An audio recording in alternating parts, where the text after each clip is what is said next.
Hi, this is Epicenter, a supply chain blast radius analyzer built for Hack Hydra.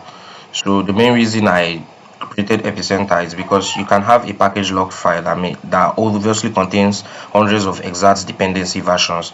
So if you have just one release that is compromised, the developers they need to know just more than an alert. They need to know whether that exact release entered their project and which dependency part it brought. So that's what I built Epicenter about. So Epicenter models these connections as a graph. So we sourced about that a data set that contains about 50 packages. Now there are 94 compromised versions, there are 6 incidents, and there are 20 maintenance. And all these metadata comes from public advisories like the NPM registry and so on. So to show you how it works, I'll just click on analyze. I'll just choose file, and I'll just click on expose package log JSON. Then I'll just click on analyze blast radius.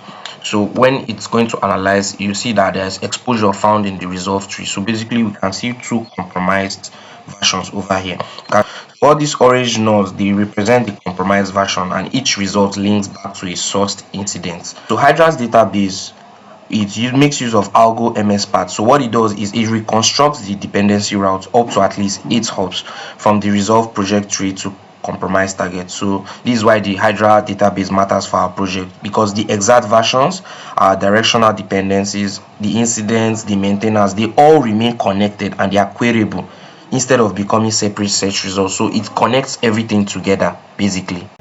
So if you come over here, this propagation replay, we just select any of these incidents. Let's select the default one and click replay. So what this does, you can see each orange node here. So the propagation replay will order all 84 TANSAC release during their real registry publication time, and each orange node is another compromised version appearing in the incident. So as you can see, this is the incident, and each orange node that shows here is each compromised version that happened during that incident. So if you scroll over here, we can also see a maintainer overlap. Basically, it checks whether someone publishing an incident package also controls another package outside that incident.